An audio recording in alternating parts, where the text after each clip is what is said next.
Are you stuck? How about unhappy? Join Alena Chapman, author, mentor, and life coach for Magical Moments with Alena, as she challenges you to get out of the doldrum and start living your life to the fullest. Alena will help you take control of your life and push you to do the things you never thought you'd do. So get ready to take back your power and celebrate life with Magical Moments featuring Alena Chapman. Welcome to Magical Moments, and I'm your host, Alena Chapman, and we're all about that ease and flow, learning different little things, little tools, little concepts that help you to have that ease and flow in your life. All right, so my magical nugget is an interesting one today, folks. I have been listening to people. I've been listening to what's going on out in this world. Oh, no, oh, no. Hey, you know, it's very interesting. In late 1960s, early 1970s, if you looked up a statistic about how many people are really living a happy, fulfilled life, you would get the percentage 65%, a definite percentage of a counted number. If you look up who is living a fulfilled, happy life, you get no number. You get questions like, well, that's a very hard concept. I want to live till I'm 100. Well, that is not a happy, fulfilled life. You can live miserably to 100, or you can live happily to the age of a ripe old 100. And then you also get things like, well, I suffer from anxiety and depression. That is not the question. This shows me in so many ways that we don't even know what a happy and fulfilled life is. We are so caught up in the mundaneness and the everyday chaos. We are not focused. So I guess for this magical nugget, I'm going to challenge you. What do you want? Now, don't go thinking like a ton of different things. Don't start thinking about well, that's a very hard question, Alena. Do you mean in this way or this way? Stop. What do you want? See, I've taught my kids this. I live by this. Don't color within the lines. Never did. I never colored within the lines. A coloring book was just a start of my imagination. And so using the imagination and focus. But you got to decide, what do you want? And if you don't know what you want, then it's time to start looking and asking yourself. Put a basket in the middle of the table. Now, when I say, what do you want, I don't mean world peace. I don't mean I want to fix every problem in the world. That's very nice. But what do you want for you? What do you want your life to amount to? Put that basket, a little basket or a bowl, on the table and have little scraps of paper. Let's start getting that imagination going, shall we? And every time you come down with an idea of a talent or something you did in high school, like writing poetry or, I don't know, singing, those are mine, but whatever you did, and you think, I would like to try that again, write it down and put it in that bowl. And then at the end of the week, start pulling them out and then start doing something about it. This will just start to tickle that little bit of imagination in you. And before you know it, you'll start saying to yourself, wait a minute, I know what I want in my life. It's all about fostering what you want. What do you want? Finding what you want and actually moving towards it without the fear. How do you manifest what you want in your life? But first you have to know what you want. The first thing I did when my mind was in chaos and I couldn't focus is I found a guru. I signed up for programs. I wanted to master my mind. I wanted to find out what I truly wanted. You got to take the steps. Otherwise, you're just living an aimless life of mundaneness. And who wants to do that? I have a guest who is a wonderful person, and she knows what she wants.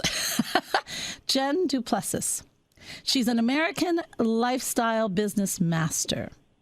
She is known as this wonderful business master, and her passion is to empower sales professionals and small business owners through her masterminds to multiply their results in record time, while having the courage to say yes to their personal lives.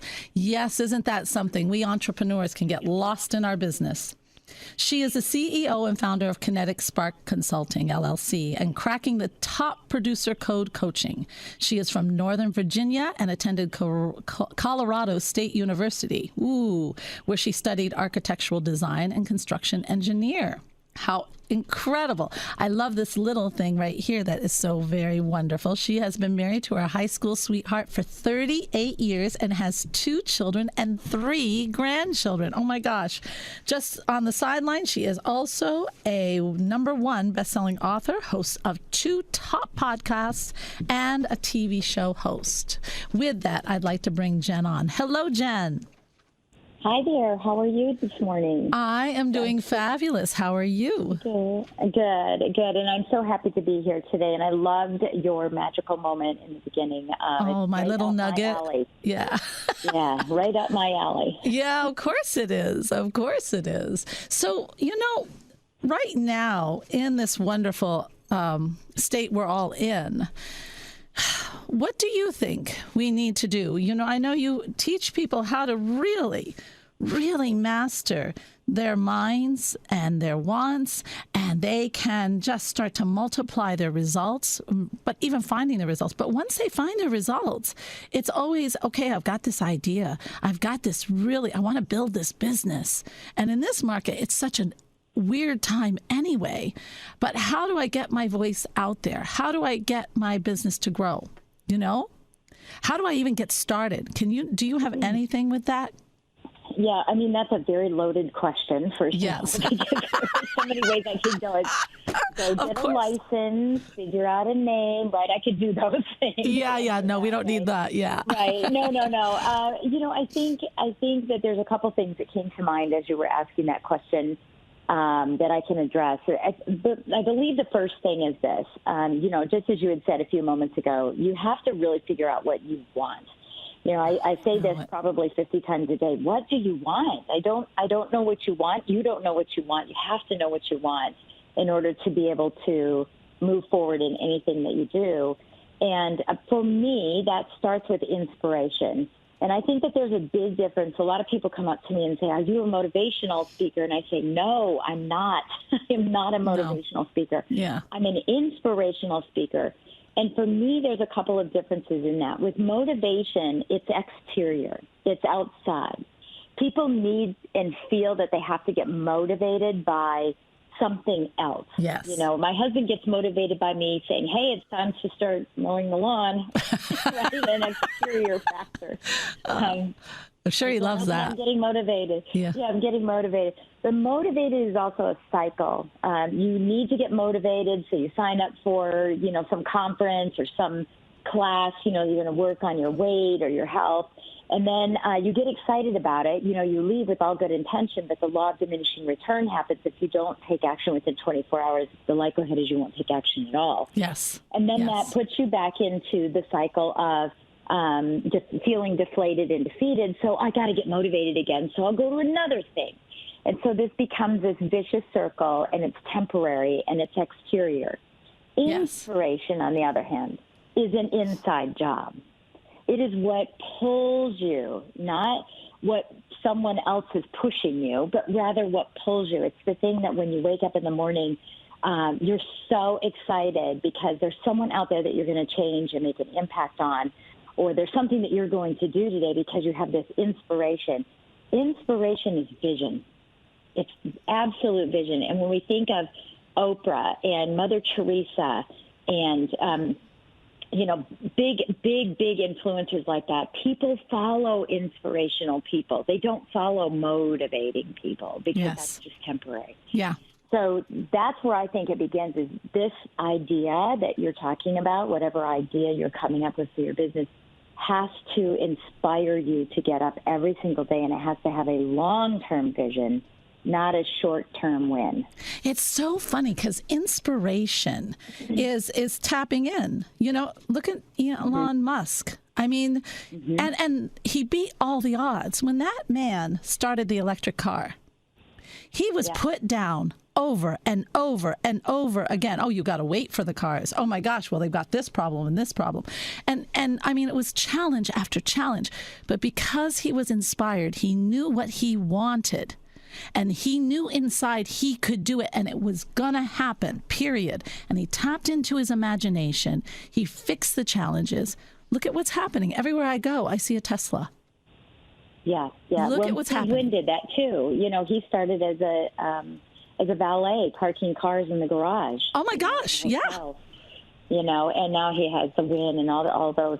You know, and that's what happens is that nothing will hold you back. You know, in anything that we any famous person that we know that we're just like, of course they could do it, right? We have to go, well, that's easy for them. Yeah. No, that's it right there. Inspiration. It's right? that they had the inspiration. And they didn't let the critical mind stop them. They didn't reason it out. Oh, I can't do that because I got this problem and this problem. Oh my gosh, no. Yeah. Let it feed your soul. You've got something. You've got I don't think we understand how incredible we are and that our ideas are like gold. You know, we don't understand that when we tap into our imagination, it only takes one idea to change the world. It only takes one idea to really make a difference. But you got to believe in yourself, right? Yeah, and I think, absolutely. And you know, again, this is the pull that happens. It's just a natural pull, you know, that it's hard to describe, by the way. Because I have one of those right now. I have this pull, and it's hard to put into words how I feel. I just know that this is the direction I need to be going. I know that I'm going to inspire and impact people and leave a mark on the world, right? That those are the types of things that you need to feel with whatever business or service you're going to be offering is. You know, this magical pull, and to be careful to create a bubble around yourself, not boundaries, not fences. I think those are just too solid, but a bubble around yourself that no one can penetrate, because that negative self-talk is one thing, but having negative talk from others around you that say you can't, you know, and you know, my new show is called Tell Me I Can't. Yeah, I love that. Yeah. Because that's what happens is that people tell you all the time that you can't, that that's just a crazy idea. You know, Elon Musk is saying, you can't have electric cars, you can't have this. You know, people are told that all the time. And so you want to create a protective bubble around yourself that says, regardless of what you think, they can push on the bubble, but it'll never break. Regardless of what you think, I know what I'm heading for. And nothing's going to stop me. I'm putting the blinders on to get there. But the vision has to be that big. It can't be, you know, I'm going to make the perfect cookie in the world, and I'm going to try the recipe over and over, and if it doesn't work, then I haven't made the perfect cookie in the world. This is long game. This is visionary. This is visionary, impactful. Impactful. And it takes you building. Cookie. Yeah. Yeah, it's not the cookie. No. It's what the cookie does. You know, there's this wonderful book that I just love. It's actually a children's book, and it's What to Do with an Idea. And it's about this little boy who gets this idea, and then as he grows, that idea won't leave him alone, and it's presented by like this egg behind him, and it's following him. Do you know this book? No, I don't. Oh, my gosh. Yeah. Well, the thing is, and he has to take hold of that idea. And the whole time, that idea is there and it's in him. And I'll tell you, each one of us has that. And in that idea, whether it doesn't have to be a big, giant business, but it's your life. And that idea just keeps bugging him, and he starts to make the plan, and he starts to see it in his mind, and he starts to become it, and the idea starts to meld with him. And before he knows it, he's actually living the idea. It's a fabulous book, and it's teaching kids to believe in their ideas. But that's what it is. And it's really, the more you build it in your mind, the more you become it inside, the more you become the idea. And then it's unbreakable because it's you. Yeah. It is you, and it's your creation, and it's. I love that. Thank you. So I do. I mean, I really do love that, because that's exactly what it is. Is that really nothing stands in your way? It's, nothing. You know, absolutely nothing. And when I look back on my career, you know, as you know, I was in the mortgage space for 35 years. It wasn't the loans that I did. I cared about them. Sometimes I say I don't care about the loans, but I do. I care about the clients. But it said I didn't care so much about the loan itself. It was what the loan was allowing for me. Me funding a loan or closing a loan and earning money was allowing me to do the other things that I wanted to do in my life because I know what I want, right? I know what I want. So it's just a means to the end. For what my vision is. And I think that is important for everyone to understand, whether you sell widgets or you do roofing or, you do something that's non-tangible. Every single time that you are fulfilling that service with someone and you receive income from doing that, that's how you grow a business, right? You need revenue. When you're receiving income, it's not the money. It's what the money can do for you in your long-term vision. You bring up an incredibly important point because, we all get that wonderful vision. Okay, I want to be this wonderful, big, giant person who makes tons of money. But that's fine and dandy, but it is the service. It is what you do. It is, and that's what's fun, too. That's the journey. But on top of that, it's not all fireworks and every day. It's what did Louise Hay? I don't know how many people will remember Louise Hay. They should look her up because Hay House was built on her. She explains it very simply. I got up every morning. I answered my emails, and I started to write my books. That's it. And before you know it, then she started seeing opportunities. She was one of the ones who, when the AIDS came out, she started to say, these people need me. They need to see that they can start to help themselves. And she got out there. With the emails, the opportunities came in her emails. Every day, it wasn't like fireworks every day. It was a steady progression of a worthy ideal. Earl Nightingale. Yeah. The definition of success. That. Yeah, that's exactly what it is because, it's not sexy. It's not sexy. Sorry, folks.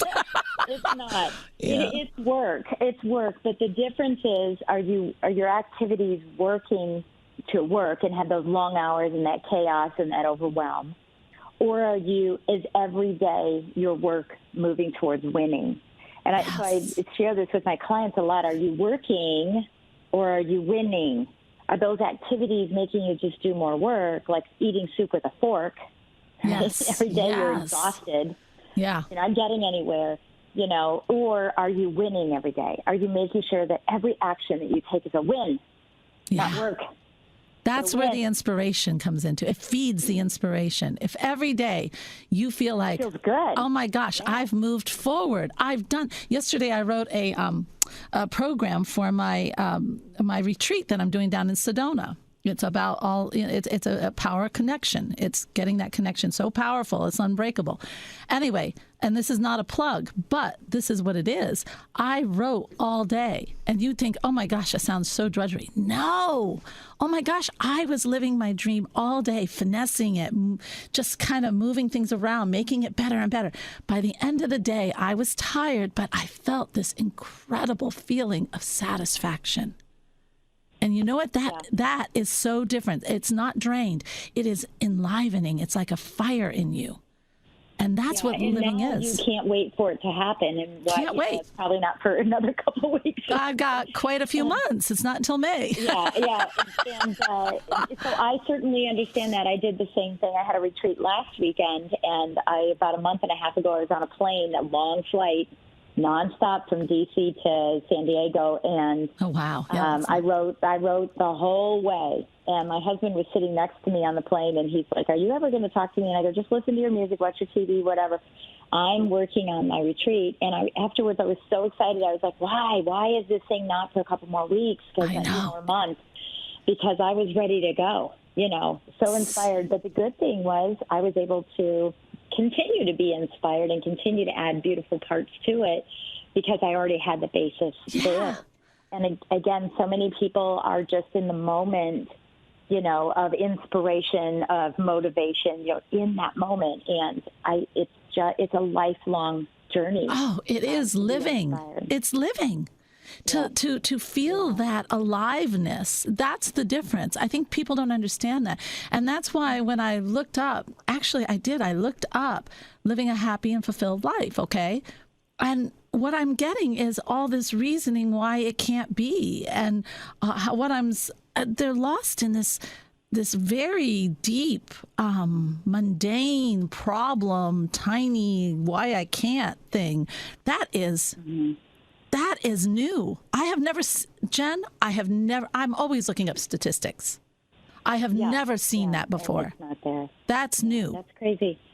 That's crazy. And I think, again, that's just direction and not knowing what people want. People are lost. They're lost in their direction. Yeah. Yeah. I definitely think they are. I was lost years ago. That's why I started, Lifestyle Business Mastery. I wanted to just invert everything, instead of focusing on your business, which people do. So imagine a tire, right? Or a wheel and a tire. There's a difference.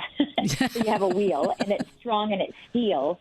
And what a lot of people do is they build that big business and they focus on their business and they work long hours and they sacrifice and they don't have any personal time and they, all this, and they build this strong business, right? Because it only works while they're there. Right. This business. Right. And then the outside, the tire, the rubber becomes their lives, and it has the nails and the treads, and, it falls off and strips off and, gets cut and sliced. And exactly. I wanted to invert that. I wanted to make your life the steel. Yes. First. And then you can build the business around it. And when you build that business around it, and I know what everyone's thinking, because as soon as I say this, people say, yeah, but. Uh-huh. Yeah, but. Right? A lot of buts. If I focus on my life and I don't focus on my business, I won't make any money. And That's not true. I'm proof in the pudding. I have 4 businesses that are doing very well. And it's because I focus on my life, and that means that when I'm doing my business, I don't have all the time in the world. I have to get in, I have to be intentional and laser focused to do what needs to get done to win, not to meander around and work longer hours to try to make this business successful, but shrink that time, do exactly what's going to create win, and then go back to my beautiful life of whatever it is I want to do. You know what? What you're talking about is what I was taught. Well, when I was a kid, I had dyslexia. I didn't know I had dyslexia. My dad wouldn't tell me. But he said, your thoughts are all over the place then. You're just scattered. And he said, wait. And he set an alarm clock. He turned off the TV. He turned off the music, which was everything I studied with. And right. he put an alarm clock in front of me, and he said, you have 20 minutes to do this. And I said, there's no way. And he said, do it. And he taught me how to focus. He taught me how to train my mind. That's what you're talking about. When you're at business, you're laser focus. And when you're in your life, you're that laser focus. And what feeds it? The inspiration. But when you have that laser focus, you end up with much more result than when you take all the time in the world and you piddle paddle. We waste a lot of time, Yeah. That's called the Parkinson's law. Oh, it has a name. It's called the Parkinson's law. Yeah, I talk about it every day. I live it. I'm talking about it every day. I teach it. Yeah. Law, and I'm paraphrasing it, but the Parkinson's law states that if you don't have a timeline to get something finished, then all the time in the world will be taken. That's so true. Right? I love my little timelines. If you have a timeline, it'll be finished. Now, think about this. Anytime that we're all going on vacation, it's amazing how much work we get done. And a lot of times we say, gosh, maybe I should go on vacation more often, because every time I go on vacation, someone, my business grows. Yeah. Right? While I'm away, it grows. And that's because we had this timeline of we're heading on vacation. We've got to get all this work done. And if we just had that, I call it the vacation effect. If you just treated every single day like it was a vacation. Yes. Get in. You're going on vacation today. That vacation is you're spending time with your children, your grandchildren, your spouse. You're going on a bike ride. You're playing golf. You're watching ants carry food because that's what you like to do. You're going to the beach. In my case, I dance. I love to dance. I'm a dancer. I am too. So I dance. And for my husband, he works on cars. He likes to tinker with cars. So I get in and say, how quickly can I get this done? Be laser focused in getting it done, so that I can go on my vacation today. Yes. And that's what it is. When I'm home with my kids, I'm home with my kids. And that's where I learn, and that's where I grow. And That's where I just love life, and I don't want my business in there. Now, so that doesn't mean I won't take a phone call if I need to, but it doesn't mean that that's where my focus is. But when I'm at work, I laser focus. But it all comes back to, what do you want? I think we have to learn that we are much bigger than ourselves, and we are much bigger than our problems, and that there is a world inside of us that we have to tap into, because that is the subconscious mind that is so much bigger. And when we get stuck in all our little problems, yes, little problems, folks. Yes, I know they seem big, but they're little. Little problems. When we get stuck in them, it's like we're sitting in our own waste. We need to get up out of it and start to look within. That's why I said, put that bowl out there, folks. Get 1 week to put ideas in there. Yeah. Oh, that's a great one I use for, it's actually, I just modified it. I use that for finding the gifts of our soul. Because you're not, sometimes when you focus too hard, you don't get the creativity. So you got to just have that basket. Yeah, the table is a wonderful place to do a lot of stuff. But anyway, if you do that and you have only 1 week, imagine the ideas, and you're already starting to tap into that bigger part of you. And for all of you out there, it's so... if you really are, if the basket thing doesn't work and you really are at that crossroads, you need to look at Soul Manifesto, because that's what we do. We get you into finding out what is going to light that fire in you. How can you change from the mundane to a life of fulfillment and happiness? And the only thing standing in your way, hon, is you. So search out what you need to make the change. You guys, I just love you. Remember, spirit is love. Namaste, everyone. This has been Magical Moments with Alena, featuring Alena Chapman. If you missed an episode, download it now on iTunes, Spotify, TuneIn, CastBox, Deezer, Stitcher, Google Podcasts, or your favorite podcast platform. Learn more online at soulmanifesto.com.